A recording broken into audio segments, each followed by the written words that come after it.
Friends, welcome back to my channel. मैं आज आपको फ्यूचर परफेक्ट टेंस पढ़ाने वाली हूँ।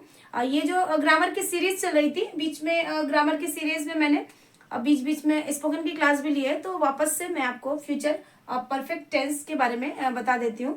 गा गी गे आता है, और यह इसके अलावा इसमें लिया होगा, दिया होगा, आया होगा, गया होगा, किया होगा, खेला होगा, इस तरह के सेंटेंसेस भी आते हैं। तो उनको भी बनाने के लिए मैं स्ट्रक्चर बना देती हूँ। Affirmative, negative, interrogative, interrogative plus negative, चारों स्ट्रक्चर यहाँ पे मैंने एक ही साथ बना दिए हैं। इनमें थोड़ा सा फेरबदल करके हम सारे टेंस को बड़ी आसानी से बना लेते हैं। तो देखिए, सबसे पहले अफर्मेटिव का जो सेंटेंस होता है वो कैसे बनाया जाता है। सबसे पहले सब्जेक्ट रखते हैं, उसके बाद विल शैल, प्लस उसके बाद विल शैल के साथ, जैसे परफेक्ट फ्यूचर कंटिन्यूअस टेंस में विल शैल के साथ बी का यूज हो रहा था, तो यहाँ पे विल शैल के साथ हैव का प्रयोग होगा। एंड वर्ब की थर्ड फॉर्म हमेशा हैज हैव के हेड के साथ जो वर्ब की थर्ड फॉर्म आती है, तो उसका रूल यहाँ भी चलेगा।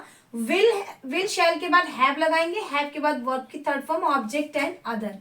आई एंड वी के साथ शैल का यूज होता है, मगर आप बिना हिचक बहुत आराम से विल का प्रयोग सबके साथ कर सकते हैं, क्योंकि मॉडर्न इंग्लिश के हिसाब से सबके साथ विल का प्रयोग हो सकता है। अदरवाइज अगर आप चाहें तो आई एंड वी के साथ शैल का प्रयोग कर लें।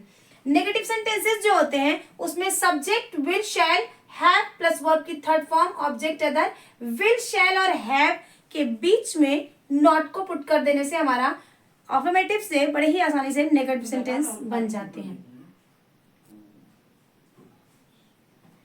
इंट्रोगेटिव सेंटेंस का जो स्ट्रक्चर होता है, जो इंट्रोगेटिव सेंटेंस, देखिए अफर्मेटिव जो होते हैं, ये मैं फिर से बता देती हूँ एक बार। अफर्मेटिव का मतलब होता है सकारात्मक वाक्य जिनमें नहीं या प्रश्न वगैरह नहीं होते, बिल्कुल साधारण वाक्य, सिंपल सेंटेंस भी इसको कहा जाता है।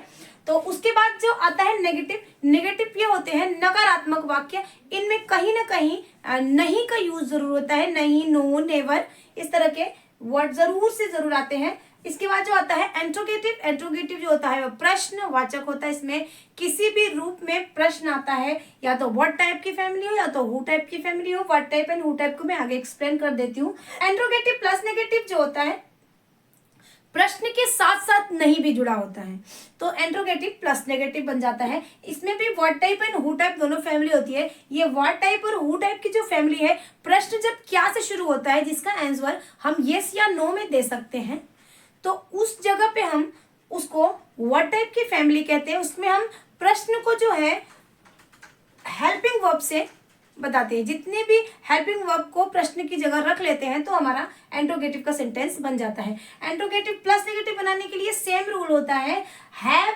एंड शैल एंड हैव के बीच में सब्जेक्ट के बाद हम नॉट लगा देते हैं। ऐसे हु टाइप की फैमिली जो होती है, हु टाइप की फैमिली में प्रश्न जो है वो बीच में हो जाता है।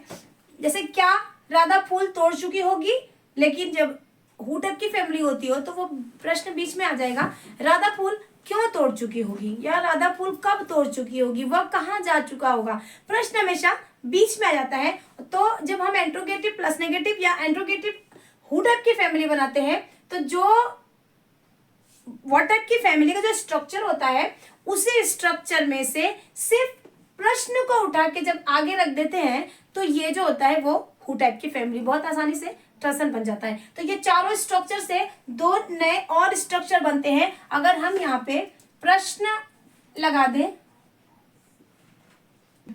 तो ये जो थे फ्यूचर परफेक्ट टेंस के सारे स्ट्रक्चर। तो स्ट्रक्चर को समझ लेने के बाद ट्रांसफर बनाना बहुत इजी हो जाता है। अगर आप स्ट्रक्चर को बिल्कुल सही ढंग से लिख लेंगे, आपकी समझ में आना, ये समझ में आने की बात है, क्योंकि ये स्ट्रक्चर प्रेजेंट इंडेफिनिट टेंस से चला आ रहा है। इसमें चेंज कुछ भी नहीं होता, सिर्फ ऑक्सिलरी वर्ब बदलती है एंड हेल्पिंग वर्ब में चेंज होता है। बाकी सारी चीजें इधर उधर बाकी सेम टू सेम ही लगातार बनी रहती हैं। तो अब तक तो आपको बिल्कुल क्लियर हो गया होगा, इसलिए मैंने थोड़ा सा इस क्लास को शॉर्ट कर लिया है। राधा फूल तोड़ चुकी होगी, हम स्टार्ट कर लेते हैं अपने ट्रांसलेशन को।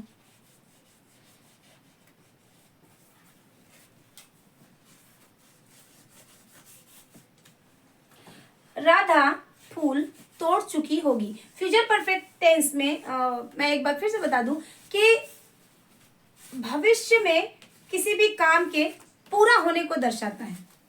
हमेशा पर फ्यूचर टेंस जो होता है हमेशा संभावित होता है, इसमें हमेशा संभावनाएं ही बनी रहती हैं। राधा फूल तोड़ चुकी होगी, तो ये अब इन फ्यूचर की बात हमेशा होती है, संभावना होती है ऐसी।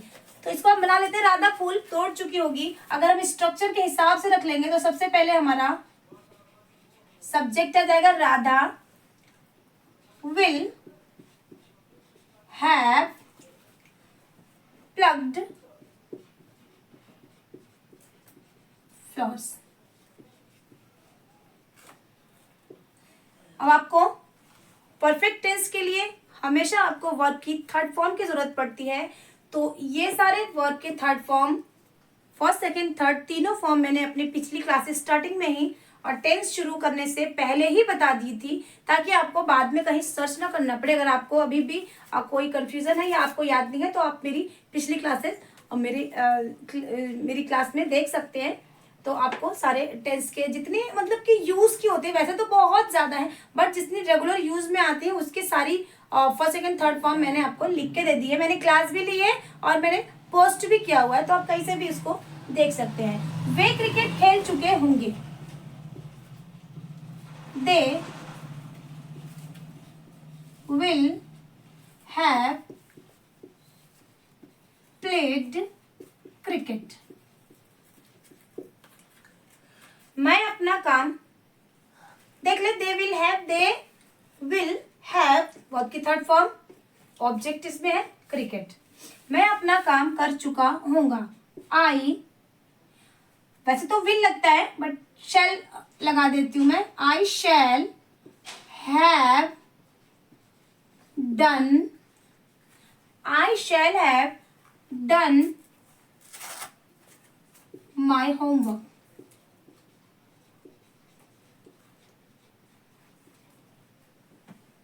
वह स्कूल नहीं जा चुकी होगी, शी विल हैव, वह स्कूल नहीं जा चुकी होगी। देखिए अफर्मेटिव के बाद अब एक नेगेटिव का सेंटेंस भी इसी में मैं बना लेती हूँ, she will not have gone to school. अब यहां से देख ले, सब्जेक्ट के बाद विल शैल और हैव के बीच में या विल हैव के बीच में, विल और हैव के बीच में नॉट लगा देने से हम आसानी से नेगेटिव सेंटेंस बना लेते हैं। तो ये देख लें आप, विल हैव के बीच में, जैसे ऊपर अफर्मेटिव में विल हैव था और अफर्मेटिव से जब नेगेटिव बनाया गया तो ये विल हैव के बीच में आपका ये नॉट आ गया। और बाकी चीजें सेम है। गॉन टू स्कूल, क्या राधा फूल तोड़ चुकी होगी। अब इसको हम इंट्रोगेटिव में बना लेते हैं। ये इंट्रोगेटिव, ये देखें, क्या राधा फूल तोड़ चुकी होगी। इसको मैं ठीक कर देती हूँ जरा। तो इसमें देखें होगी है, चुकी होगी, इसका मतलब ये फ्यूचर परफेक्ट टेंस में आता है। पहले प्रश्न शुरू हो रहा है, क्या राधा फूल तोड़ चुकी होगी, तो इसका मतलब कि ये फ्यूचर परफेक्ट टेंस का व्हाट टाइप का इंट्रोगेटिव सेंटेंस है। इतनी चीजें आपको क्लियर करनी बहुत जरूरी होती हैं। तो इसके लिए हम सबसे पहले हेल्पिंग वर्ब को आगे कर लेते हैं प्रश्न के रूप में।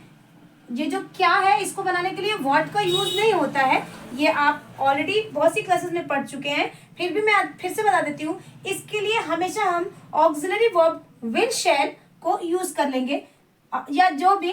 पहले इसको देख लेते हैं, क्या राधा फूल तोड़ चुकी होगी।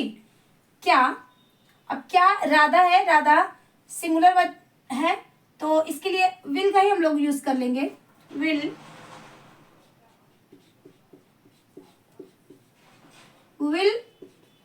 Radha have, will rather have plucked flowers। देखिए इसी का एक ऊपर सेंटेंस था, राधा फूल तोड़ चुकी होगी। Radha will have plugged flowers, यहाँ पे देखो will Radha have plugged flowers. तो ये आपका एंट्रोगेटिव वर्ड टाइप का था। क्या कोमल हिंदी नहीं पढ़ चुकी होगी? ये देख ले, फ्यूचर परफेक्ट टेंस का एंट्रोगेटिव सेंटेंस है, वर्ड टाइप का है, लेकिन एंट्रोगेटिव के साथ एंट्रोगेटिव प्लस नेगेटिव है। इसको देख लेते हैं हम। सबसे पहले प्रश्न है, तो सबसे पहले तो हम क्या लगा लेंगे, will Komal not have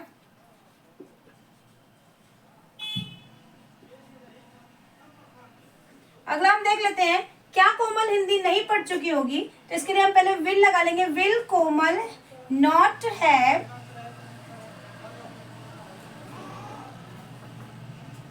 Hindi पढ़ चुकी होगी। हैव रीड का तीनों फॉर्म रीड ही होता है, रीड हिंदी। प्रश्नवाचक वाक्य, प्रश्नवाचक वाक्य। अगला सेंटेंस है, वह कब गाना गा चुका होगा? कब के लिए ये इंट्रोगेटिव का हु टाइप का सेंटेंस है। व्हेन विल ही हैव संग द सॉन्ग। देख ले, व्हेन प्रश्नवाचक वाक्य में जब इंट्रोगेटिव जो वर्ड टाइप का होता है, वर्ड टाइप से जब हम हु टाइप में जाते हैं तो सारे स्ट्रक्चर सेम होते हैं, बस हम प्रश्नों को उठा के आगे करते हैं। तो देख ले, पहले व्हेन लिख दिया, व्हेन विल ही हैव संग द सॉन्ग, वह कब गाना गा चुका। तुम अपना काम क्यों नहीं कर चुके होगे? तो ये देख ले, ये फ्यूचर इंडेफिनिट टेंस का interrogative plus negative sentence who type में है, व्हाट टाइप के बजाय। अब ये जो चूंकि प्रश्न बीच में आ गया तो ये हु टाइप का हो जाएगा। तो चलिए इसको भी बना लेते हैं हम लोग। सबसे पहले हमने प्रश्न को बाहर कर लिया, वाई विल, तुम आया है, तुम के लिए you, why will you have, why will you, क्योंकि नेगेटिव आया है तो हम हैव से पहले ही नॉट लगा देंगे।